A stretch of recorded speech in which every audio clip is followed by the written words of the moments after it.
வணக்கம். ஊடக காலத்தினுடைய இன்னொரு தண்டார நிகழ்ச்சிக்கு உங்களை வரவேற்பதில் பெரும் மகிழ்ச்சி. இப்போ எதை பற்றி பேச போகிறோன்னா, விடுதலை சிறுத்தைகள் கட்சியினுடைய தலைவர் தொல் திருமா ஒரு அறிக்கை விட்டுருக்காரு. அதாவது இந்த ஆம்ஸ்ட்ராங்குக்கு நீதி கேட்டு ஒரு பேரணி, ஒரு ரேலி ஒன்று சில பேர் சேர்ந்து நடத்துகிறாங்க. அதாவது நீலம் பண்பாட்டு மையம் இதை நடத்துதுங்கிறது நமக்கெல்லாம் தெரியும். அதில் பல்வேறு மக்களுக்கு அழைப்பு விடப்பட்டுச்சு. அதாவது பல்வேறு மக்கள்னால் தலித்துகள், ஏதாவது எந்த கட்சியில் தலித்தாக இருந்தாலும் பரவாயில்ல, நீதி கேட்டு நாங்கள் ஆம்ஸ்ட்ராங்க்கு நீதி கேட்டு போராடுறோம், தயவு செஞ்சு எல்லாருமே வரணுங்கிற மாதிரியான ஒரு அழைப்பு விடுக்கப்பட்டது நமக்கெல்லாம் பார்த்தோம்.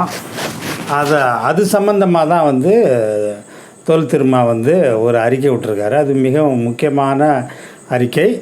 அந்த அறிக்கையை விட அது வெளிவந்த காலம்ங்கிறது ரொம்ப ரொம்ப முக்கியமானது. ஆம்ஸ்ட்ராங்கோட மரணத்தினுடைய ஒரு 16வது நாளாக இருக்குது.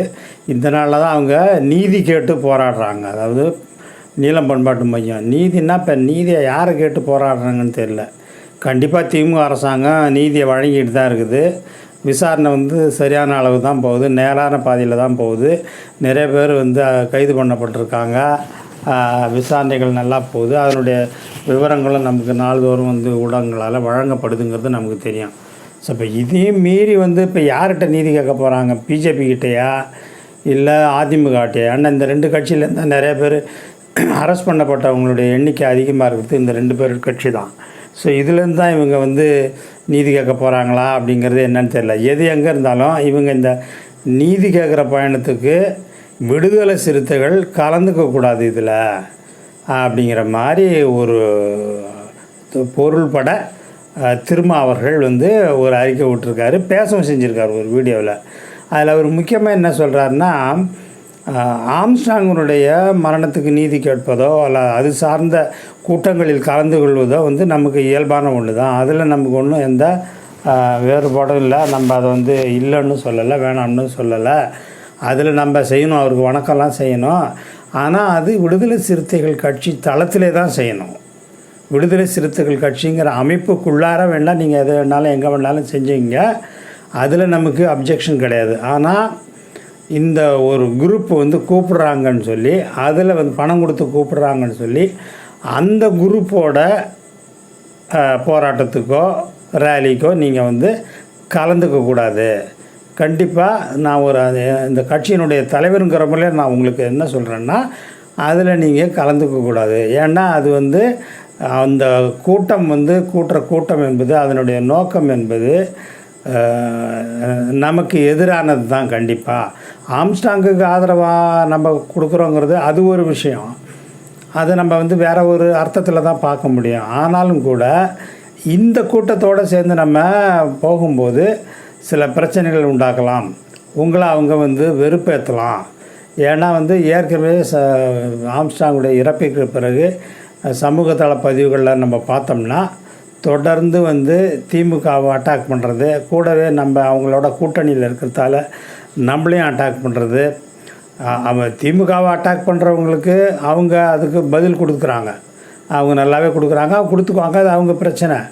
ஆனாலும் இதில் தேவையில்லாமல் விடுதலை சிறுத்தைகளை இழுத்து அவர் சொல்கிறார் திரும்ப, என்ன இதில் இழுத்து நான் என்னமோ அரசியல் லாபத்துக்காக தலித்துகளை பலி கொடுத்துட்டு நான் அங்கே இருக்கிற மாதிரியும், 2 சீட்டுக்கும் 1 சீட்டுக்கும் மரியாதை இல்லாத இடத்துல எதோ கிடைக்கிறது போதும் அப்படின்னு ஒரு பிச்சை வாங்கிக்கிட்டு நான் அங்கேயே கண்டினியூ பண்ணுற மாதிரியும், அதுக்கு படுபயங்கரமாக முட்டு கொடுக்குற மாதிரியான பதிவுகள் தொடர்ந்து பார்க்குறேன் நான் சமூக ஊடக தளங்களில். இது என் மேலே காழ்ப்புணர்ச்சியோட வெறுப்பாக, அதாவது எப்படியாவது என்னை இந்த கூட்டணியிலேருந்து பிரிச்சிடணும், திமுகவுக்கு நான் சப்போர்ட் கொடுக்குறதுலேருந்து நான் விலக்கி வைக்கணும் அப்படிங்கிற மாதிரி ஒரு கீழ்மதியோட, ஒரு கெட்ட எண்ணத்தோட, கெட்ட புத்தியோடு இவங்கெல்லாம் தொடர்ந்து செயல்படுறாங்கங்கிறத நான் பார்க்குறேன். அந்த அர்த்தத்தில் தான் நான் என்ன சொல்கிறேன், இதில் நீங்கள் கலந்துக்க வேண்டிய அவசியம் கிடையாது. சென்னைக்கே நீங்கள் வராதிங்க. நான் ஏற்கனவே திட்டமிட்டிருந்த விடுதலை சிறுத்தைகள் கட்சியுடைய மீட்டிங் இணைய வழி மூலமாகவே நடக்கும். நீங்கள் வர தேவையில்லை ஃபிசிக்கலாக.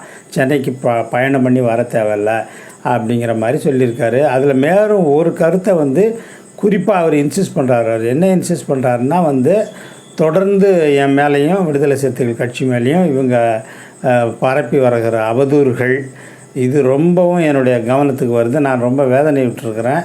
இது வந்து இவங்க வேணும்னே இந்த மாதிரியான அவதூறுகளை பரப்புகிறாங்க.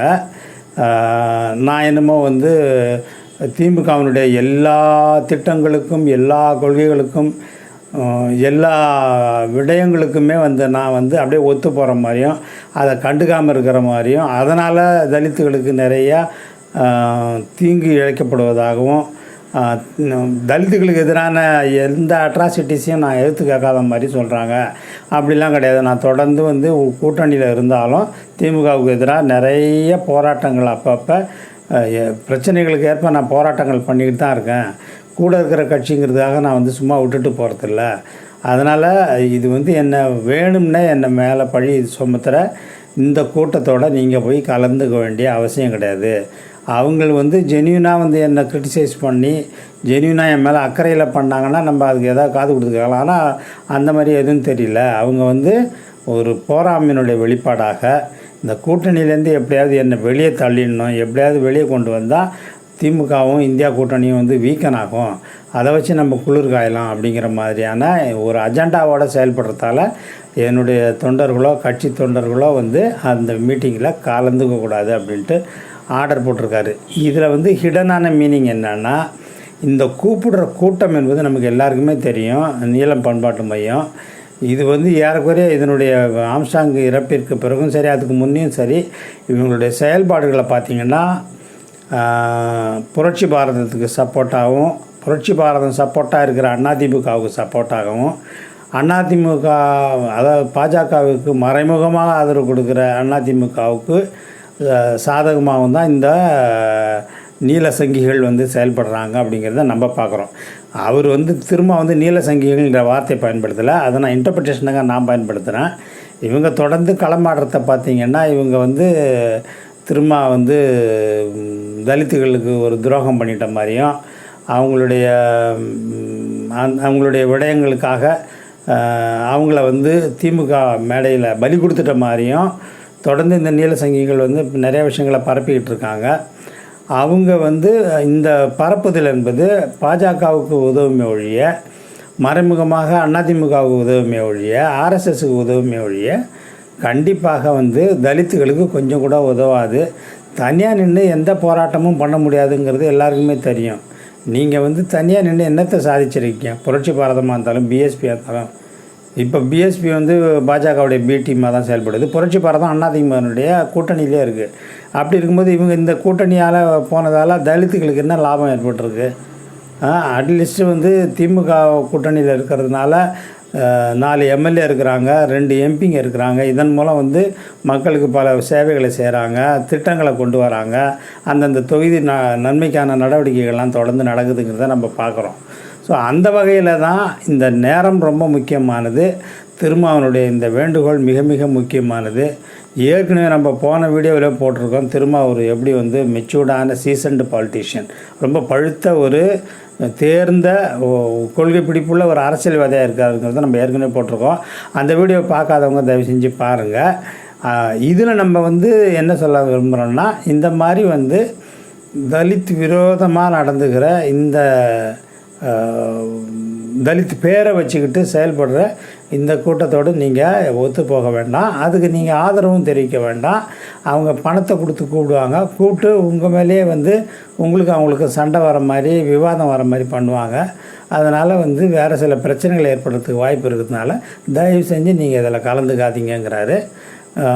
நம்மளுடைய கருத்தும் வந்து அது தெளிவாக தான் இருக்குது, அது உண்மை தான். இந்த வகையில் நம்ம வந்து இந்த நேரத்தில் வந்து நம்ம திருமாவளவனுக்கு அவருடைய இந்த மெச்சூரிட்டியை வந்து ரொம்ப ரொம்ப முக்கியமானது. இந்த அவருடைய அறைகோல் என்பது தலித்துகளை வந்து நேர்வழிப்படுத்துறதுக்கான ஒரு முக்கியமான அறைகோலாக பார்க்குறோம். அடுத்தடுத்து என்ன நிகழ்வு நடக்குதுங்கிறத வச்சு அடுத்தடுத்து பதிவுகளை போடுவோம். நன்றி, வணக்கம்.